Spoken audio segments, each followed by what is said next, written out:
time, I want to bring something to your attention. I've got 3 scenarios which will be very useful for this symposium.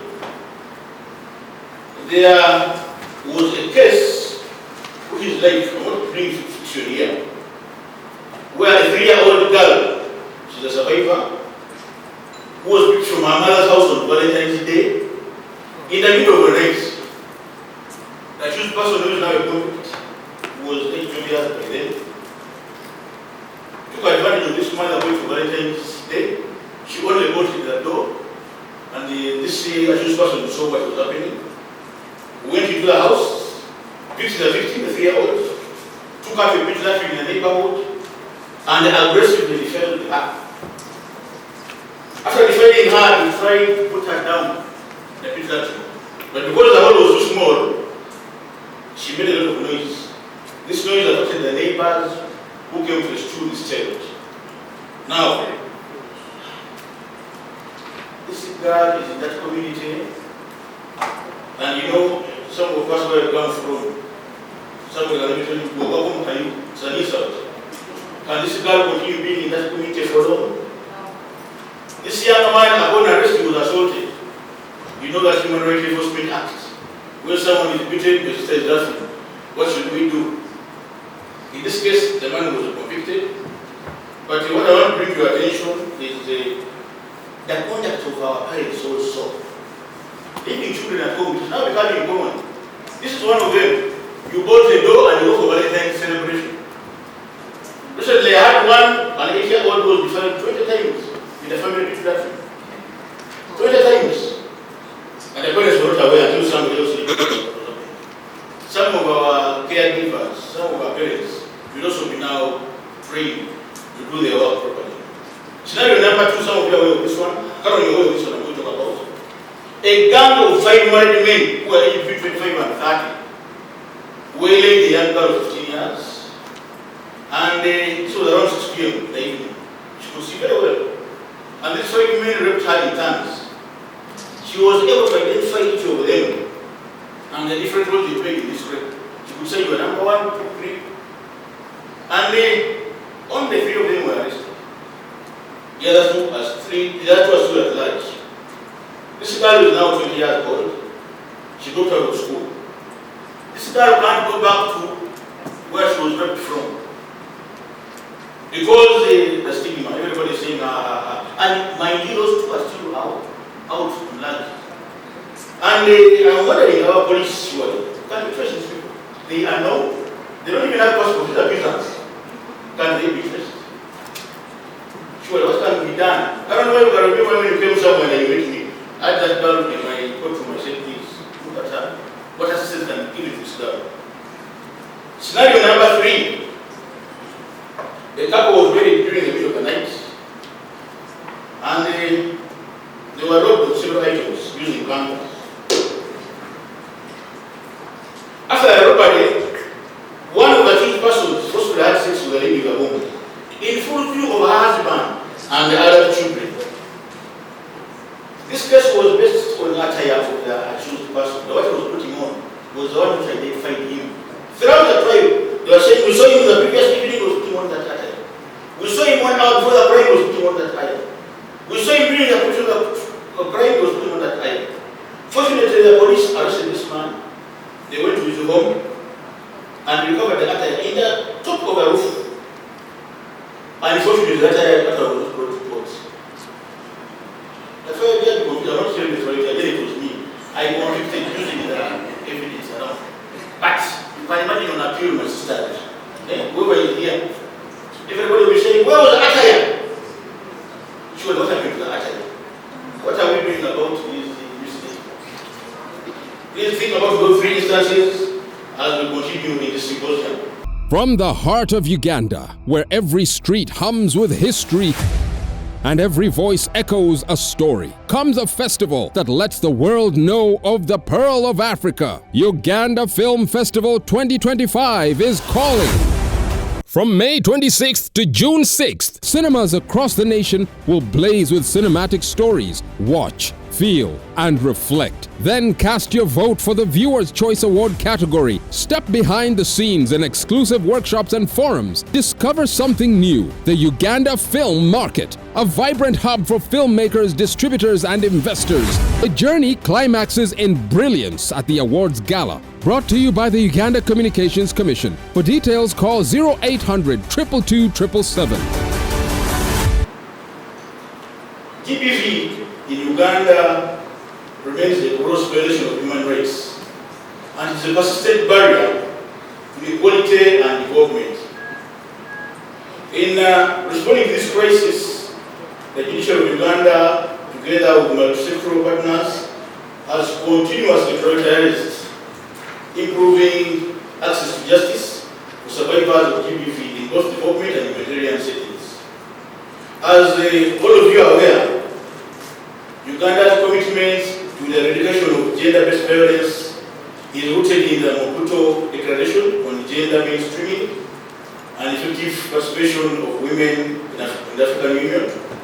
It's also based in the Kampala Declaration on the fight against GBV in the Great Lakes region and the United Nations Sustainable Development Goals, specifically Goal 5 and 16, which all put emphasis on the total elimination of gender equality and gender-based violence.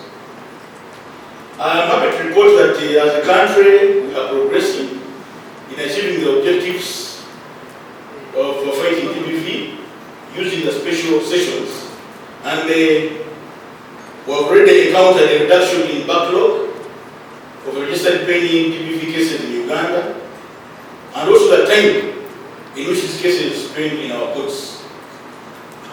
We have documented the best practices to strengthen the justice system and facilitation of a victim-centered approach to case management of GBV cases. I think most of you have got a copy of this handbook, the best practices. We have got a reduction and elimination of secondary victimization within the justice system. We have improved on the case management skills of the personnel in the chain justice system, and we have also experienced an overall improvement in the efficiency and effectiveness of investigations, prosecution, and adjudication of GBV cases. Through a multi-sectoral approach, justice actors have coordinated efforts and strengthened institutional capacities to ensure more effective, efficient, responsive, and survivor-centered justice.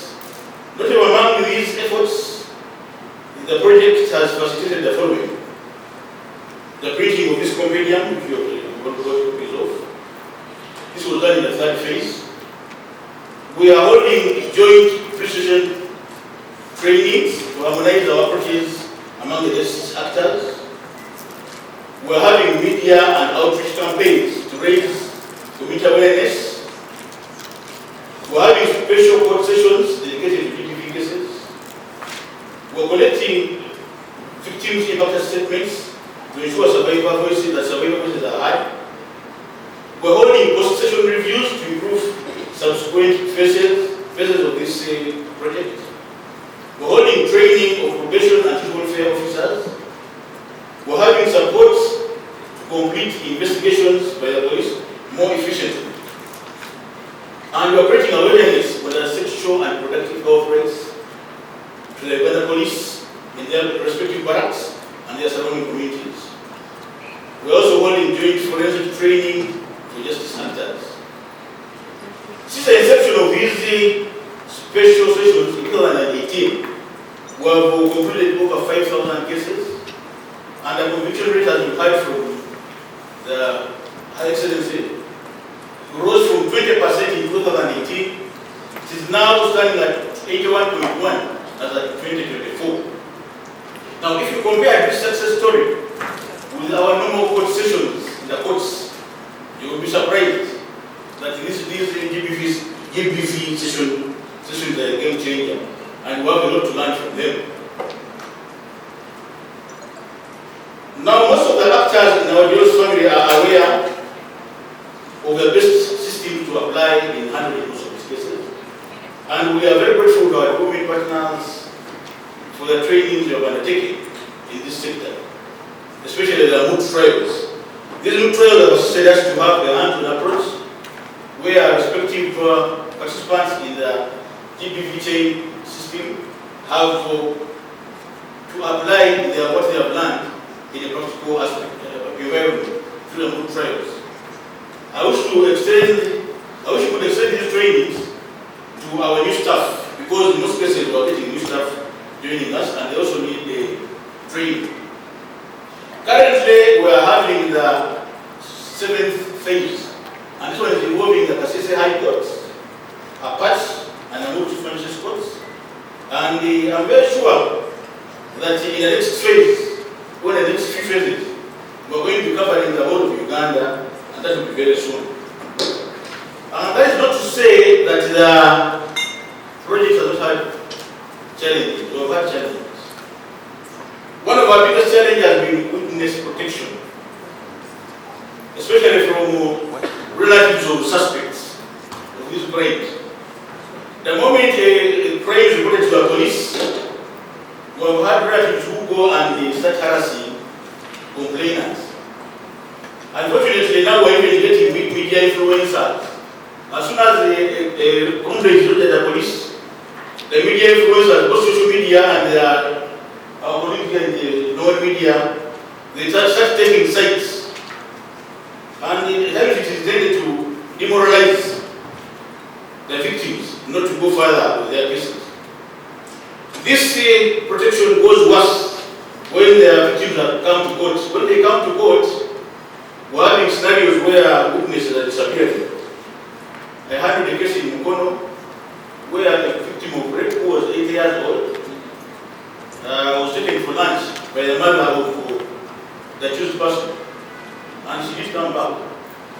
We were frustrated, but we were able to conclude that case with time. I had a situations in a certain place, I'm going to tell you, where I held a criminal session. And at 9 a.m. you would have 10 witnesses for trial in GBV cases. By 10 a.m. you would have 0. People would have settled their matters using the exchange of goods. So witness protection is one area we have to address. We have issues of summoning witnesses. This has become a nightmare in Uganda, as most people are relocating. They don't have permanent residences. Telephone contacts are also not being very useful of late, because the telephone companies are giving us phone numbers. So tracing people using telephone contacts has become so problem. Our process servers are not exercising due diligence. And we also have an outright frustration by people who tell them don't staff, go and give a false affidavit, and that will be it. We have limited staff. As English officers are seeing us, but we're not enough. We are very few. Because if we were enough, we would be able to handle all these cases in a very short time. The office of the ODPP, I've seen my friend somebody here. That is a nightmare. We don't have staff. You'll be surprised if you find out how many posts don't have a settlement. And even the police are not enough, and they often transfer. The quality of investigation is still very wanting and leaves a lot of desire. Our medical personnel will present vital evidence. But they don't miss our bad cases of someone coming with a certificate of ophthalmology and expert in the eyes, tendering the postmortem reports. And they'll tell you that I found that was internal bleeding that caused the death. They didn't open the body, and still man with a bit of ophthalmology, and expert in the eyes. I don't know if he's an expert anyway, but the quality of our staff needs to be looked into. Mismanagement of exhibits, we have it is very common nowadays. You reach court and there are exhibits. You only have an exhibit sheet to rely on, but no exhibits. Despite the sentencing, this one has led to forum shopping. Some of our colleagues are giving very lenient sentences, others are giving very harsh sentences, and people are looking for the most convenient course. We have been challenges of missing records. We have police files missing, and unfortunately some court files are also getting misplaced. We have a negative attitude towards the system, some have talked about it here. Because of the delays in the delivery of justice, people are resorting to mock justice. People are finding some of our procedures a bit complex because we're now talking about computer proceedings, which take so long. We have assessor systems, someone comes to support all the witnesses, and you're saying you have one assessor. And even that kind of decisions will deliver coming questions in some courts.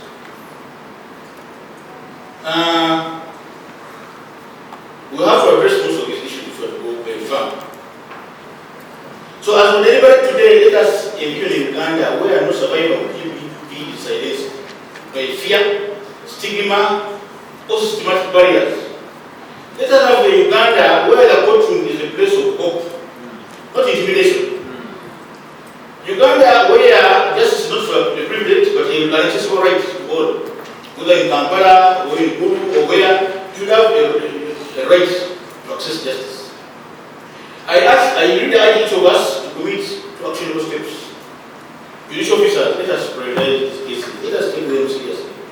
And we should uphold the high standards of fairness and compassion.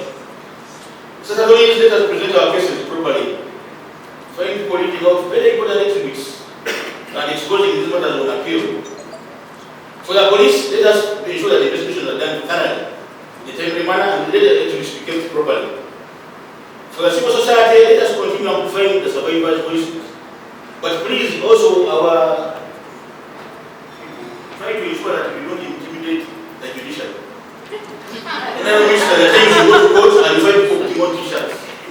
What if you want to X? How do you imagine? I have to be fair to everybody. Okay? They don't come with t-shirts saying, go with X.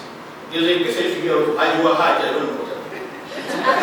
So the community, let us not silence people using stigma, using mob justice. Let us be champions for these survivors. In conclusion, ladies and gentlemen, the access to justice for GBV survivors is not just a legal obligation. It is a moral obligation for all of us. Let this symposium be a catalyst for bold ideas, practical solutions, and renewed commitment in Uganda, where every GBV survivor can access justice without fear or hindrance. Together, let us build a future where GBV has no place, where dignity, equality, and justice prevail for all of us. Let us leave this symposium with knowledge, not knowledge alone, but with renewed energies to transform access to justice to GBV survivors in Uganda. Together, we can build a future where justice is not just a promise, but a reality for all. And the many of our dimensions today should pave the way for the society to change this. Thank you for listening to me, for God and my country.